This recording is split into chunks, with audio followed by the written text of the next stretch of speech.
Salam alaikum tout le monde, j'espère que vous allez bien, que la santé est bonne et que toute votre famille se porte pour le mieux. Alors on se retrouve cette fois-ci à travers ma voix, vous allez seulement m'écouter et je vais faire de mon mieux pour vous guider dans la nouvelle section de sciences qui est la section 9 Inch'Allah. Alors la section 9 s'appelle « Oups, plus de lumière dans ma chambre, quel peut être le problème ?» Bien sûr, je ne peux pas vous faire participer en disant quelles sont vos idées, alors on va skipper cette partie-là et on va passer sans plus tarder au vif du sujet. Rien ne vous empêche bien sûr d'y penser en disant si un jour la lumière coupe dans ma chambre, à quoi ça pourrait être dû? Alors pensez-y, gardez plein d'idées dans la tête, peut-être qu'on en reparlera quand on se verra. On commence tout de suite sans plus tarder avec la première partie qui concerne circuit électrique simple. Alors on va faire un peu comme en classe, c'est-à-dire que on va essayer. Donc on va lire ensemble, on va expliquer les principes les plus importants. S'il y a des schémas à faire, je vais me débrouiller pour vous les montrer. Et puis si à la fin de tout pas de ce cours-là, mais l'ensemble du chapitre, il y a des questions, vous pouvez toujours, n'oubliez pas, de me joindre sur Pluriportail, les petites bulles, comme ça tout le monde profite des questions et tout le monde profite des réponses. Comme ça, il n'y a pas de questions qui se répètent. Alors on y va. Pour qu'une ampoule s'allume, il faut de l'électricité. Mais la question est, c'est quoi l'électricité? Alors, qu'est-ce que nous dit votre livre? L'électricité est une forme d'énergie produite par des charges électriques. C'est un phénomène causé par le déplacement des électrons. On n'a rien compris. Ok, on va reprendre. Pour qu'il y ait d'électricité, il faut qu'il y ait dans le système d'électricité qui circule. Qu'est-ce que l'électricité? En réalité, c'est un déplacement ou le mouvement des électrons. Autrement dit, l'électricité ne peut pas exister dans le système s'il n'y a pas des électrons qui se déplacent. C'est quoi des électrons, madame? On avait déjà dit en classe que lorsque on a un atome qui est le plus petit état de la matière, rappelez-vous avec mon petit ciseau, quand on coupe, on va aller dans le plus petit, puis on va tomber dans des molécules, puis on va tomber dans un atome. Et on a dit qu'un atome, qu'est-ce que c'est? C'est fait d'un noyau autour duquel tournent des électrons. Donc dans toute matière, il y a des électrons. Donc lorsqu'on a de l'électricité, on a en réalité des électrons qui se déplacent, qui sont en mouvement.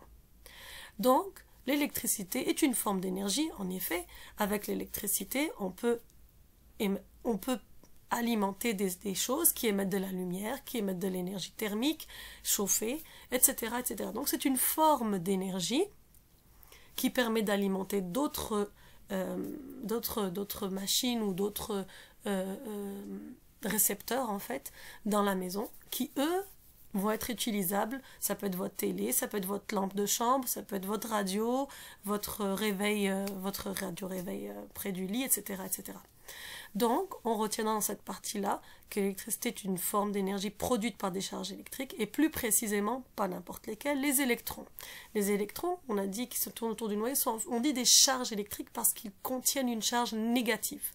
Un électron, c'est une petite boule, si vous voulez, qui tourne autour du noyau et qui a une charge négative. C'est pour ça qu'on parle de charge électrique. Alors, que dit votre livre?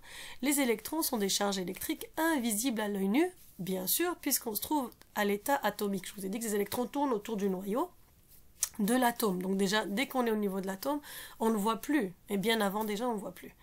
Alors, ils circulent dans des matériaux qu'on appelle des conducteurs. En effet, on a dit que les électrons doivent être en mouvement pour créer de l'électricité.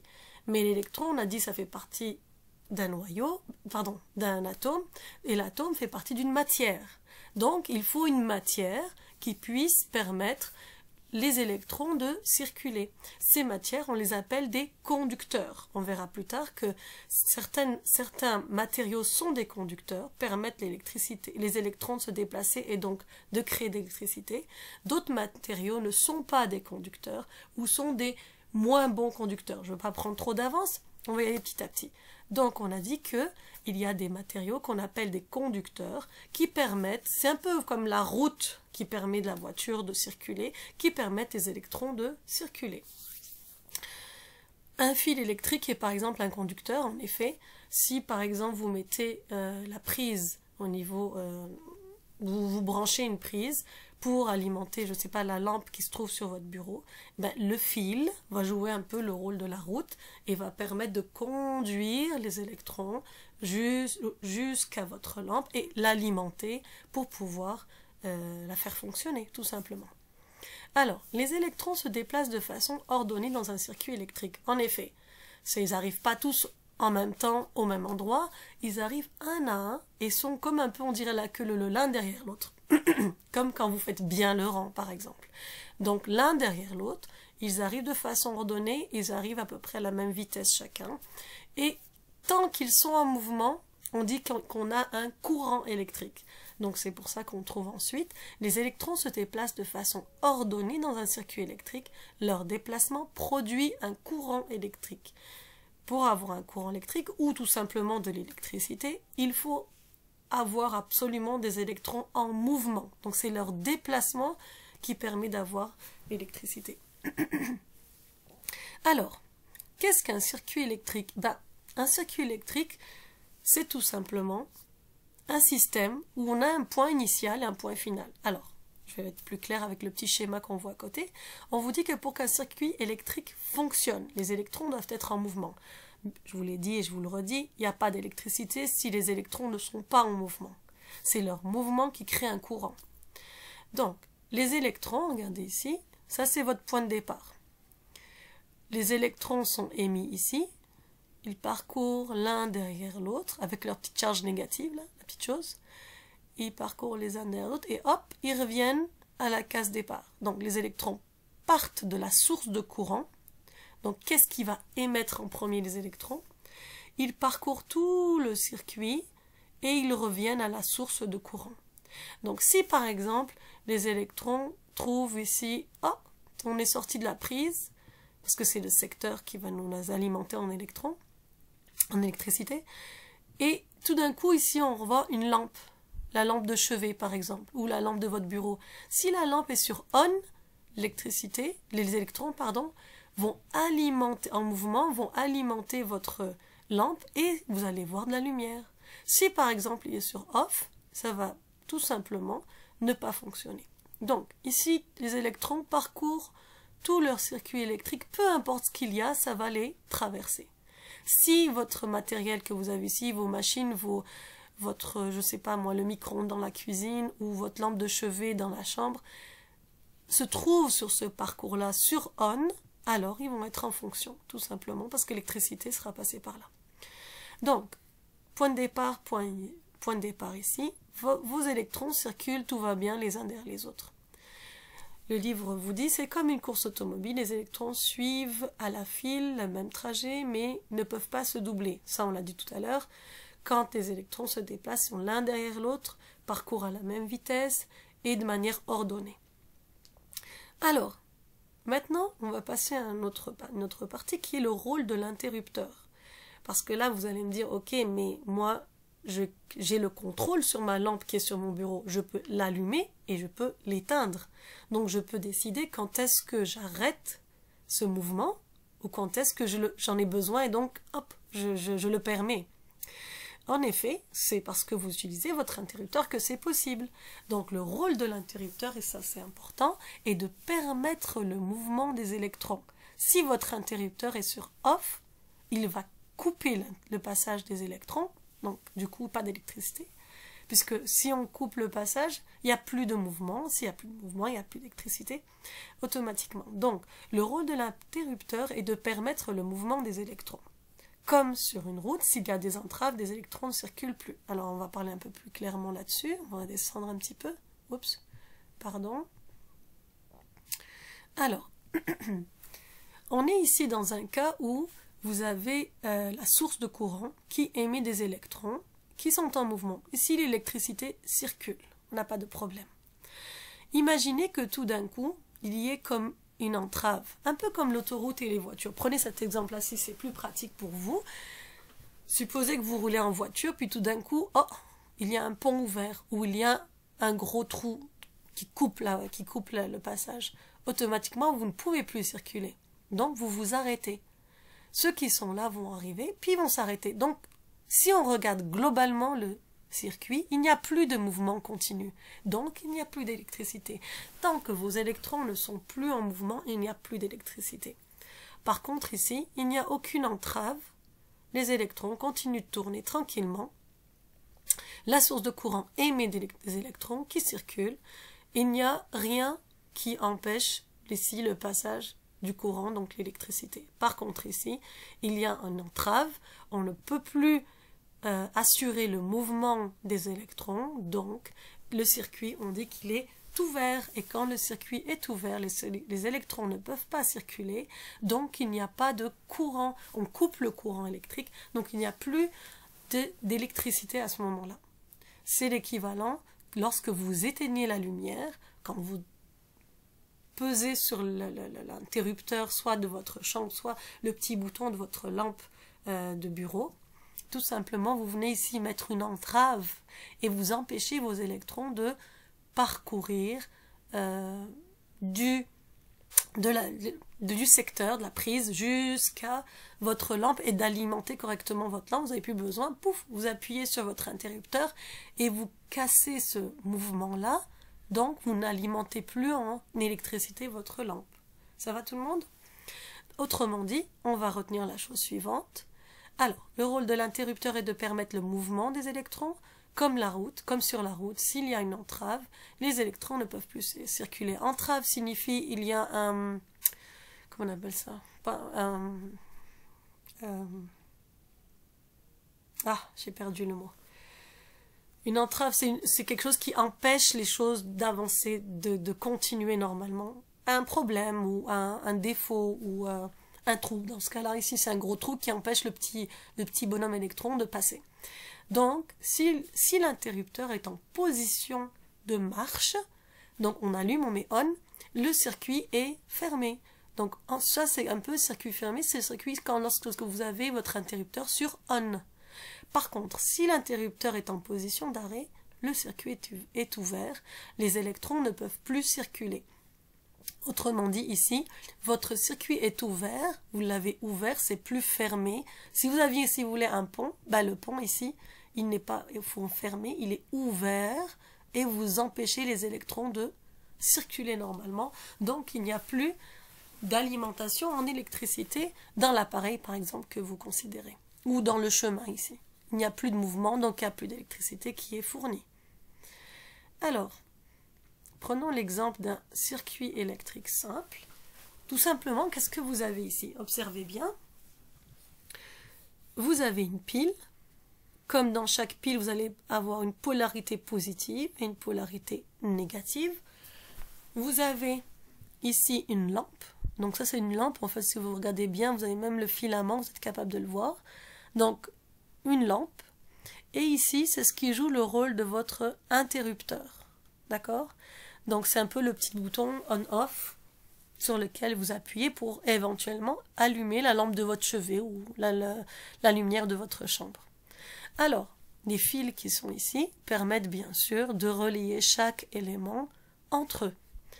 Celui qui va fournir en électrons, j'ai perdu mes mots, la source de courant, voilà. La source de courant ici, c'est clairement votre batterie ou tout simplement la pile. On est d'accord? Comme on a dit, les électrons ont une charge négative. Donc, si vous aviez à représenter un peu les petits bonhommes bleus qui sortent, ils vont sortir de la borne moins. Alors, supposez ici vos petits bonhommes qui commencent à sortir, touc, touc, touc, touc, touc, touc, ils arrivent. Premier élément. Donc les fils sont conducteurs, j'espère bien, s'ils ne sont pas conducteurs, l'électron ne passera pas.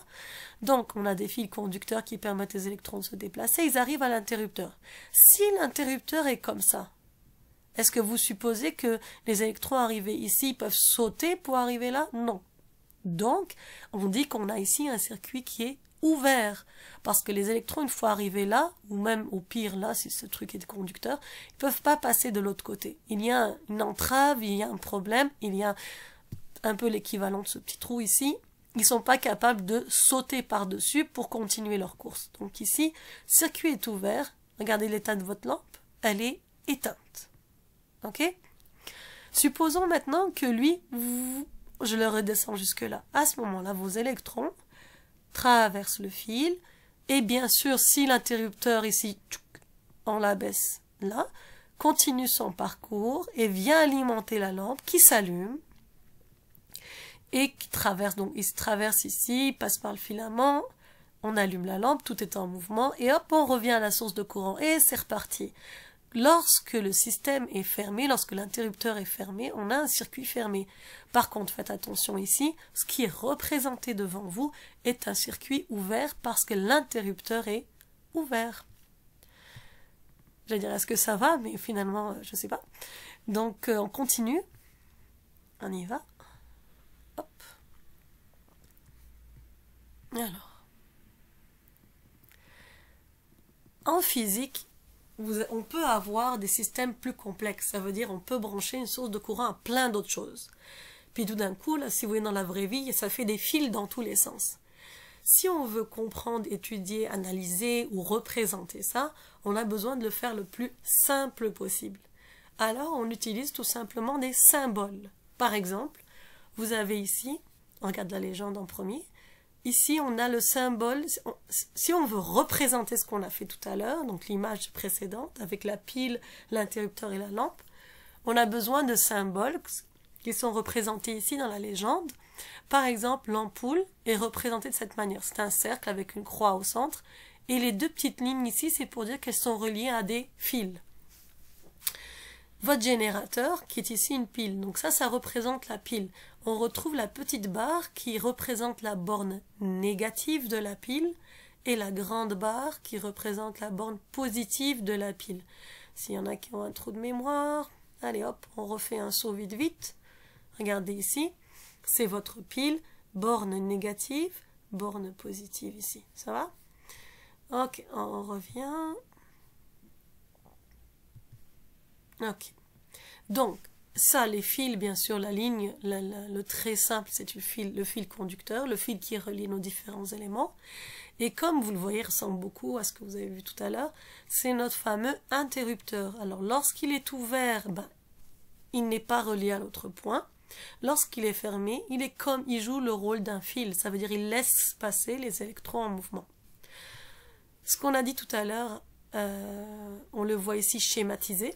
Alors, un circuit ouvert, on voit nos bornes négatives et positives de notre pile, notre lampe et notre interrupteur. Alors, on représente nos petits bonhommes bleus, nos électrons, ayant une charge négative, donc on part d'ici, commence à se balader, tchouk, tchouk, tchouk, tchouk, tchouk, tchouk, tchouk, tchouk, tchouk, et ils arrivent ici. En arrivant ici, qu'est-ce qui se passe? Ils essayent de passer, mais c'est tout simplement impossible, puisque l'interrupteur est ouvert. Conclusion, il n'y a rien qui passe sur cette partie-là, donc ma lampe reste éteinte. Par contre, regarde, oups, j'ai fait des bêtises. Par contre, ici, regardez, on a toujours la pile au même endroit, borne négative ici.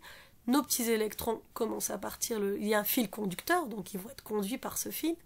Les électrons, tchouk, tchouk, tchouk, tchouk, tchouk, tchouk, tchouk, ils se baladent et ils arrivent à un premier élément qui est un interrupteur fermé. Donc, arrivés à ce point, ils vont pouvoir se balader tout le long et rejoindre le deuxième bout et continuer leur mouvement, leur déplacement tout le long du fil pour arriver à un deuxième élément qui est la lampe. Et dans ce cas-là, ils vont alimenter la lampe, puisque les électrons sont en mouvement, en électricité. Et à ce moment-là, votre lampe va s'allumer et ils rejoignent la borne positive. Et ça continue ainsi de suite en continu. Vous voyez bien que votre lampe, elle ne passe pas son temps à s'éteindre et à s'allumer. Lorsque vous allumez une lampe, vous espérez que la lampe reste allumée en continu jusqu'à ce que vous décidiez de l'éteindre. Donc, à ce moment-là, c'est la raison pour laquelle vos électrons en continu vont traverser ce circuit et alimenter votre lampe. Et la lampe va demeurer allumée. Quand vous allez décider d'éteindre, en réalité ce que vous faites en appuyant sur le bouton, c'est que vous venez pouf ouvrir ici et à ce moment-là votre lampe est éteinte. Quant aux électrons, eux ils font ça, ils se retrouvent ici et hop, on peut plus passer. Si on peut plus passer, on peut plus alimenter la lampe, donc la lampe est éteinte. Ça va tout le monde? On continue. Alors, comment fonctionne une ampoule? Comment fonctionne une ampoule? Alors, Ça, c'est une ampoule, ce qu'on appelle une ampoule à incandescence. C'est les premiers types d'ampoules qui ont été inventés. De nos jours, vous le savez, il y a une tonne de sortes, il y a beaucoup de sortes, plusieurs sortes d'ampoules qui existent sur le marché, qui ont différentes propriétés, différents types de lumière, et qui même utilisent des technologies différentes sur la manière d'émettre la lumière. Nous, ici, on parlera uniquement de l'ampoule qui contient un filament. Alors, c'est quoi le filament? C'est cette chose-là qui est ici. C'est en fait votre ampoule, qu'est-ce que c'est? C'est une partie en verre, d'accord, qui contient ici donc deux tiges qui relient un filament de tungstène. Et ce filament de tungstène, lorsqu'il est parcouru par un mouvement d'électrons, donc par l'électricité, il va se chauffer, et il va tellement chauffer qu'il va émettre de la lumière. Et c'est cette lumière que nous on voit. Et d'ailleurs, si vous regardez bien, des fois quand ça émet tellement de lumière, si vous venez toucher avec votre doigt ici sur le bord, c'est chaud. Ça émet une lumière visible et avec un peu, rappelez-vous ce qu'on avait déjà parlé avant avec les spectres de la lumière, un peu d'infrarouge. Donc c'est pour ça que lorsque vous touchez par exemple la lampe, elle est chaude. Donc ça veut dire qu'on émet ici une lumière dans le visible qui nous permet de voir et aussi un peu dans l'infrarouge. Ça c'était une parenthèse par rapport à ce qu'on avait parlé une fois sur l'éventail de la lumière, le spectre de la lumière. Alors revenons à votre texte. Que nous dit votre texte? Alors, l'ampoule contient un filament, en effet, c'est la partie qui est ici. Ce filament s'échauffe et émet de la lumière lorsqu'il est traversé par des électrons en mouvement. C'est exactement ce que je viens de dire. Autrement dit, quand ils disent traversé par des électrons en mouvement, c'est clairement l'électricité. Donc, lorsque l'électricité, les électrons arrivent, traversent ici, à ce moment-là, ça va chauffer l'élément de tungstène, le filament de tungstène. Le filament, si vous regardez très près, ça ressemble comme un... Comment dire? Comme un... Décidément, je perds mes mots. Comme un... pas une hélice, mais comme un tire-bouchon. Je ne sais plus comment dire. Comme une hélice, un tire-bouchon. Et puis, lorsqu'il est traversé, il chauffe. En chauffant, il va y mettre de la lumière. Donc, s'il est rompu, parce que c'est ce qui se passe des fois, oh, la lampe ne fonctionne plus. Mais si vous prenez la lampe, vous la regardez de très près, vous allez voir que malheureusement, ce fil-là a été rompu. Chlouk. Donc s'il est rompu, qu'est-ce qui se passe? Les électrons qui arrivent ici et qui veulent passer, ils trouvent un passage, encore une fois, l'équivalent du trou dans le passage des petits bonhommes bleus. Donc, ou si vous voulez, la voiture sur l'autoroute, elle va à vive allure, et tout d'un coup, il y a quelque chose qui coupe le passage, les voitures ne peuvent plus passer. La même chose pour les électrons. S'ils arrivent ici et que le passage n'est pas continu, il est discontinu, il vient d'être cassé par quelque chose, à ce moment-là, l'électricité ne passera pas. Donc, même si on branche, là, ici, on voit que le fait que l'ampoule ne fonctionne pas ne vient pas du secteur, mais vient du fait que l'ampoule est endommagée. Donc, s'il est rompu, le filament de tungstène, c'est qu'on dit, dans notre jargon, dans la vie de tous les jours, on dit l'ampoule est brûlée. Mais en fait, elle n'a pas brûlé, il n'y a pas eu de feu. C'est que tout simplement, le filament s'est rompu. Une fois qu'il est rompu, les électrons ne peuvent plus circuler. Le circuit devient alors ouvert et l'ampoule reste éteinte. En effet, ça veut dire que, en fait, si je remonte un tout petit peu ici, là on a un circuit fermé, tout est beau. Mais imaginez que finalement, celui qui m'alimente en électrons fonctionne bien, mon interrupteur est fermé, enfin, vous rentrez dans votre chambre et vous voulez allumer, puis là vous fermez, vous appuyez sur l'interrupteur, donc vous fermez le circuit, et hop, c'est bizarre, ma lampe ne fonctionne pas. Est-ce qu'elle est bien branchée? Oui, elle est branchée, donc j'ai quelque chose qui alimente bien. Est-ce que j'ai bien appuyé sur l'interrupteur? Oui, mais pourquoi elle ne fonctionne pas? À ce moment-là, vous venez voir au niveau de la lampe, et si vous voyez que le filament est rompu, ça veut dire que le problème provenait de la lampe, tout simplement. Donc ici, on retiendra que le circuit est ouvert, tout simplement parce qu'ici, le passage ne se fait plus à cause du filament de tungstène. Alors, j'ai fait un petit schéma, vite, pour vous montrer un peu les choses. Alors, c'est du fait maison, un peu ce que j'aurais fait au tableau pour vous l'expliquer. Ça, c'est votre circuit. Bien sûr, on ne représente pas les choses comme ça. Ok, on va essayer de le mettre à côté. Ok, Ça, c'est votre fameuse pile. Ça, c'est votre interrupteur. Puis, je suppose que l'ampoule est ici. Donc, mes électrons partent de la borne moins, traversent l'interrupteur fermé et ils rentrent dans l'ampoule. Donc, normalement, une vraie schématisation, un vrai schéma physique d'un circuit, c'est pas avec ça, mais c'est pour vous l'expliquer. Donc, mes électrons arrivent ici, ils traversent le filament, zoup, et ils redescendent et continuent de circuler. Et tout est beau et ma lampe est allumée. Ici, la lampe s'allume. Par contre, supposez que, oui, mon interrupteur est fermé, c'est-à-dire que je viens et je veux allumer dans ma chambre. Oui, mon alimentation, elle fonctionne bien, ça veut dire que j'ai du courant, j'ai des électrons qui sont émis en mouvement. Donc, mes électrons partent de la borne moins, traversent ici, j'ai un circuit fermé, ils arrivent au début du filament, ils circulent et hop, ils se retrouvent ici. Et là, ils ne peuvent plus traverser. L'ouverture, le problème ou l'entrave se trouve ici. À cause du fait que le filament tungstène est rompu, on dit que le circuit est ouvert. Dans ce cas-là, la lampe, ou l'ampoule, excusez-moi, ne s'allume pas. Et le pas est important. Oups, voilà. Donc, l'ampoule ne s'allume pas, tout simplement. C'est bon? En espérant que c'est bon. Alors, on termine ici notre première partie. Alors, depuis quelques années, on abandonne peu à peu ce genre d'ampoules qu'on appelle des ampoules à incandescence.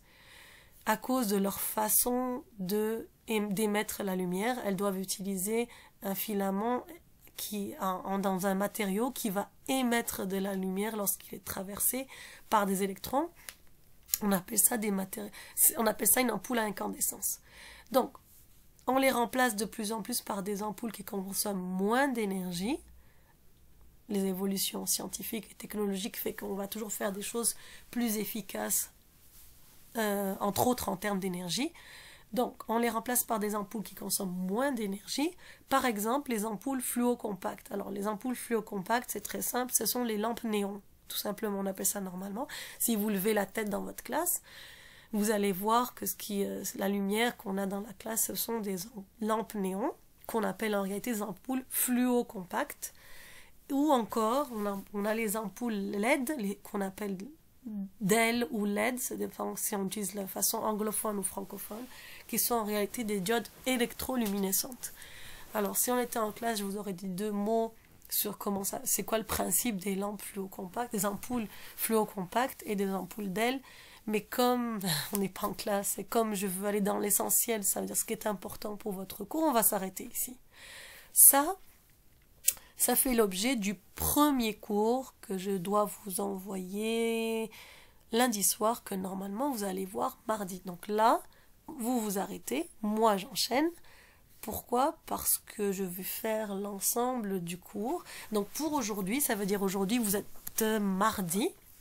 Pour mardi, vous allez vous arrêter là et vous allez essayer de relire par vous-même, comprendre cette partie du cours. Donc pour mardi, on aurait étudié la page 79 et la page 80. Donc, s'il y a des questions là-dessus, n'hésitez pas à m'en faire part. Encore une fois, les petites bulles dans le pluriportail. Jeudi, je vous conseillerais d'aller dans la suite qui est là. Alors, ça c'est jeudi. Alors, on stoppe tout et je vous dis salam alaikum. Salam alaikum de nouveau. C'est moi qui continue. Alors, nous sommes jeudi aujourd'hui et on va parler des conducteurs ou isolants. Alors, avant de commencer le cours, on va quand même faire un petit jogging scientifique. Généralement, on le fait, je vous pose des questions, vous répondez, mais là, on ne peut pas. Je vais quand même rappeler les points essentiels qu'on a vus ensemble mardi. Donc, mardi, qu'est-ce qu'il faut retenir? Qu'est-ce qu'il faut retenir? Tout est à retenir, mais quels sont les points importants et essentiels qu'il faut absolument avoir compris et retenu? Il faut savoir, entre autres, que l'électricité est une forme d'énergie et qu'elle est produite à partir de quoi? De charges électriques. Ces charges électriques sont les électrons. Les électrons, je rappelle, tournent autour du noyau d'un atome et sont chargés négativement. Alors, Qu'est-ce que l'électricité? L'électricité, c'est tout simplement un mouvement des électrons, des charges électriques en mouvement, de manière générale. Dans le cas d'électricité qu'on utilise habituellement, ces charges électriques, ce sont des électrons. Donc, électrons en mouvement égale électricité. Alors, pour qu'ils puissent se déplacer, ils ont besoin de matière, donc ils ont besoin d'un support, tout comme une voiture roule sur une route, eux, ils ont besoin de matériaux qu'on appelle conducteurs, qui nous permettent de conduire les électrons. Alors, on avait dit que, je rappelle encore... Alors, lorsqu'on avait un circuit électrique, on avait dit que le circuit est fermé à partir du moment où les électrons qui quittent la source de courant reviennent à la source de courant sans aucune entrave, sans être coupés par quoi que ce soit. Par contre, on aura un circuit ouvert à partir du moment où, lorsque la source de courant émet ses électrons, les électrons ne sont pas capables de faire le tour au complet et revenir à la source de courant. À ce moment-là, on dit que le circuit est ouvert. Maintenant, si je viens mettre une petite ampoule dans mon circuit électrique, ça veut dire un ensemble avec quelque chose qui va me générer des électrons. Donc ici, source de courant, ça va être une pile par exemple. Quelque chose qui commande on-off, une commande on-off ou tout simplement un interrupteur. Puis une ampoule qui me dit est-ce qu'il y a l'électricité ou pas. Parce que moi, avec mes yeux, je ne peux pas voir les électrons. Donc une ampoule qui me dit est-ce que je suis capable de voir ou pas d'avoir d'électricité dans mon circuit. Alors, si mon circuit est en position fermée, rappelez-vous les petits bonhommes qui courent, il n'y a rien qui dérange, tout va bien, donc l'électricité circule et donc mon ampoule va s'allumer. Par contre, si les électrons, si dans mon circuit il y a quelque chose qui empêche le passage de mes électrons, alors cette chose, ça peut être un interrupteur ouvert. Donc là, automatiquement, si mon interrupteur est ouvert, ça passe pas, ça ne va pas alimenter ma lampe, donc je n'aurai pas de lampe allumée.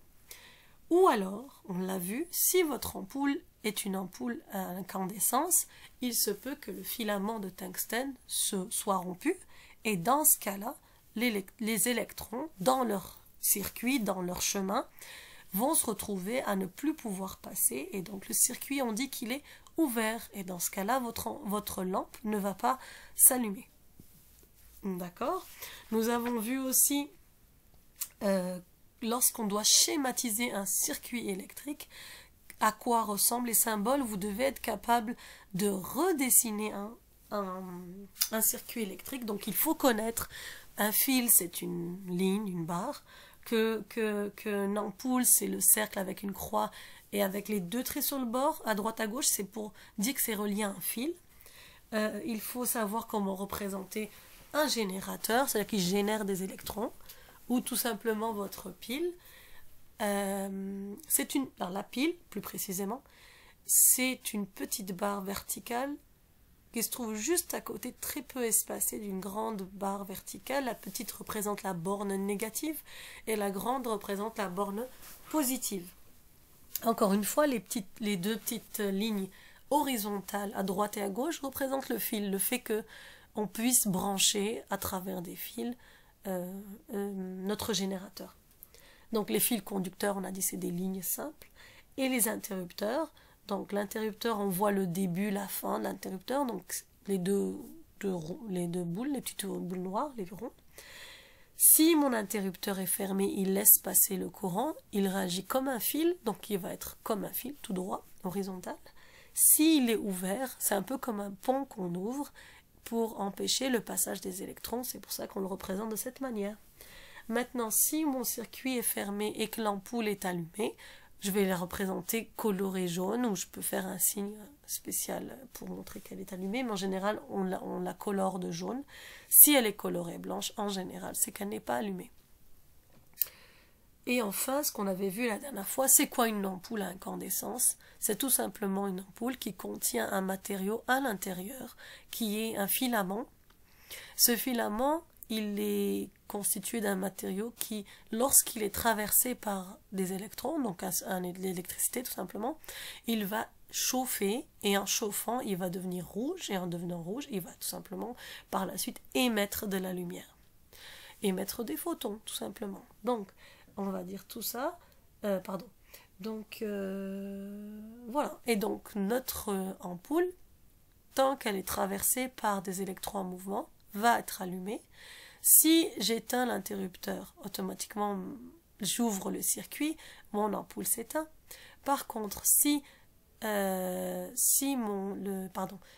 filament de tungstène rompt, ça veut dire qu'à un moment il est rompu, à ce moment-là, les électrons ne peuvent plus passer, le circuit n'est plus fermé, il est ouvert, et là, à ce moment-là, même si j'ai fait attention de bien appuyer sur on, même si j'ai bien branché ma lampe, ben, elle ne va pas s'allumer. Le circuit est ouvert parce que, comme on dit dans la vie de tous les jours, la lampe a brûlé. Bon, elle n'a pas brûlé, il n'y a pas de feu, c'est qu'il y a un élément qui a lâché. Il y a une entrave qui s'est créée, une ouverture, quelque chose qui fait que mes électrons ne peuvent plus passer de manière continue. Ok, ça c'était un petit rappel de ce qu'on a vu mardi. Alors, conducteur ou isolant?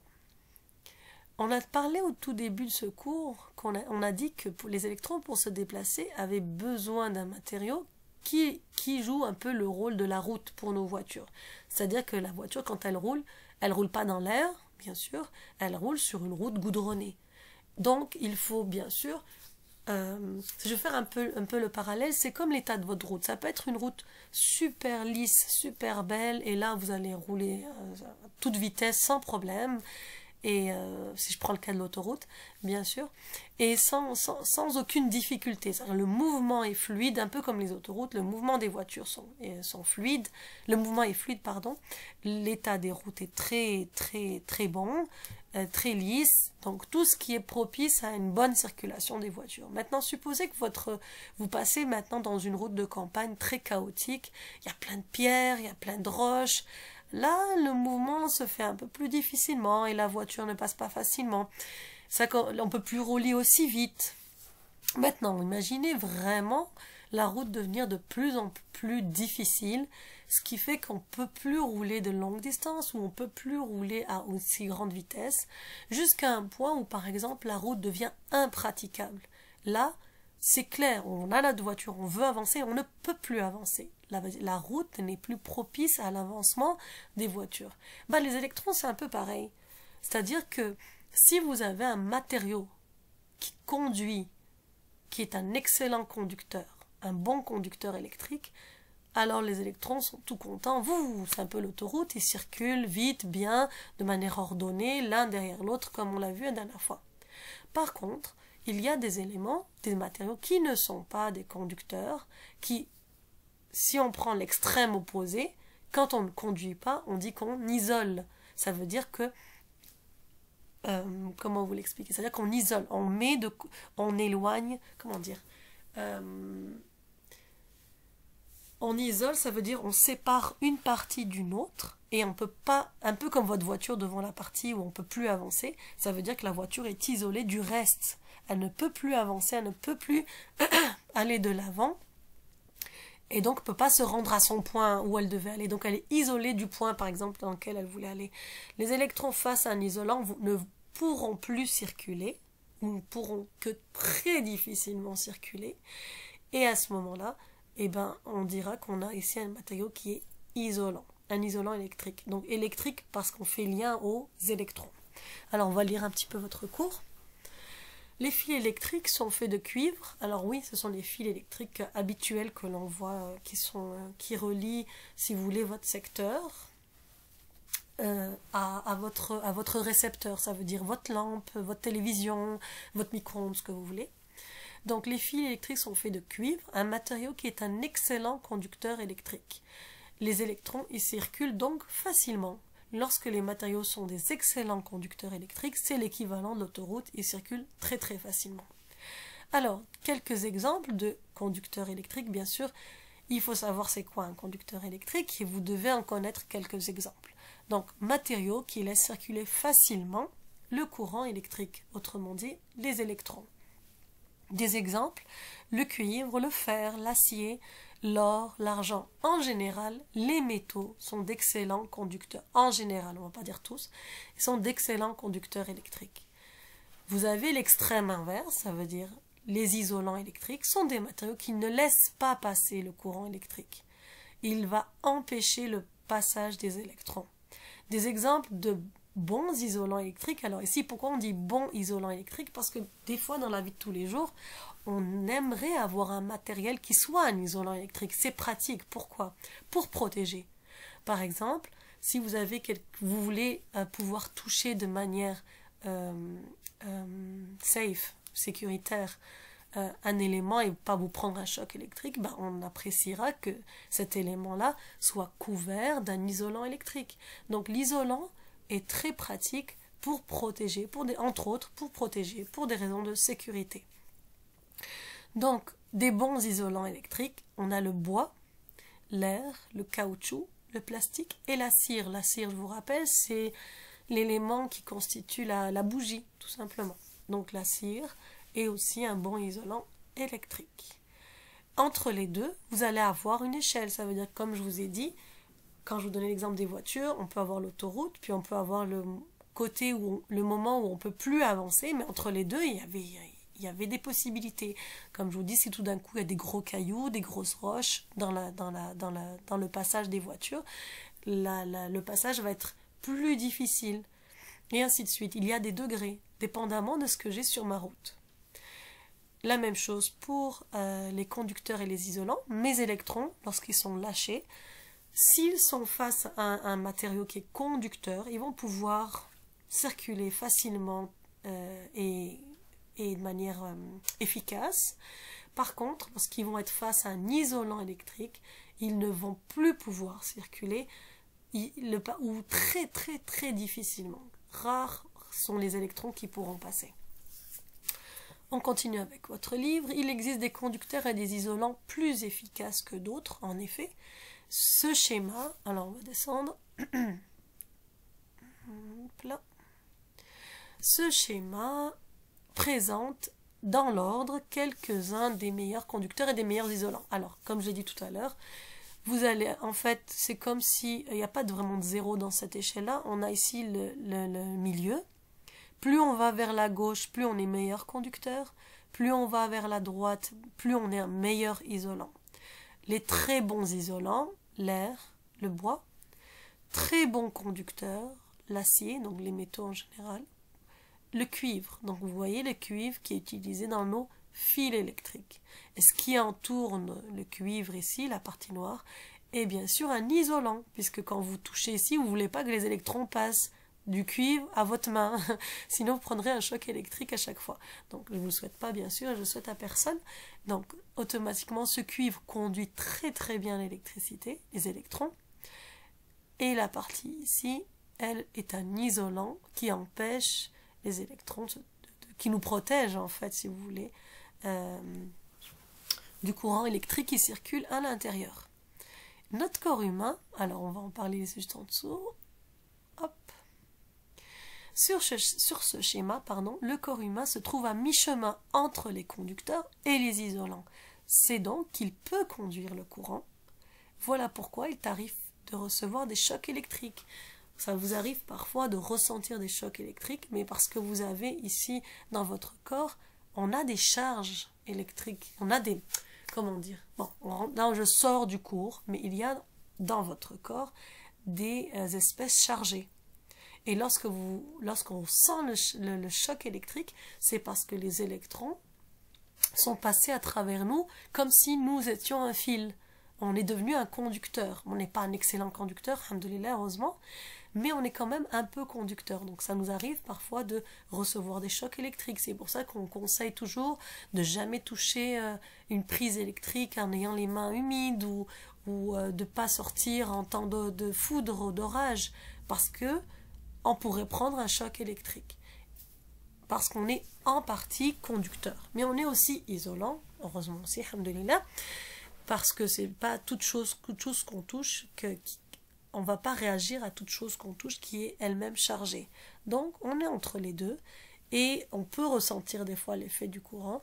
Bien sûr, on ne tombe pas dans les cas graves où trop de courant qui traverserait notre corps pourrait être fatal si on reçoit un choc électrique trop important. ça peut bien sûr créer un arrêt cardiaque. Votre cœur, qui est en fait un muscle qui pompe, s'il reçoit un choc électrique trop important, il pourrait arrêter de pomper, et donc arrêter de battre, et donc ça pourrait être fatal pour la personne. Donc ça, je sors un petit peu du cours. Le corps, l'être humain, à l'intérieur de lui-même, a des espèces qui sont chargées, positivement et négativement.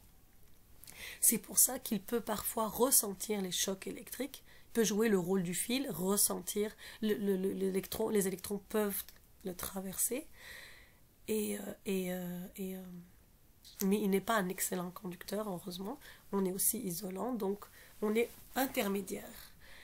Et pour ceux qui m'ont posé la question, pourquoi madame un oiseau sur les fils électriques, ou non, je ne vais pas la poser celle-là. On en reparlera en classe, Inch'Allah. Donc voilà, ça met terme au cours de la section, de la section 9. Donc pour la prochaine fois, je vous demanderai de lire l'ensemble du cours. Donc là, on est jeudi. Pour la prochaine fois, vous verrez dans la fiche de devoir, je vous demanderai de lire l'ensemble du cours, de le préparer, de le réviser et de faire les pages documents et pages bilan qu'on corrigera ensemble, Inch'Allah, la prochaine fois.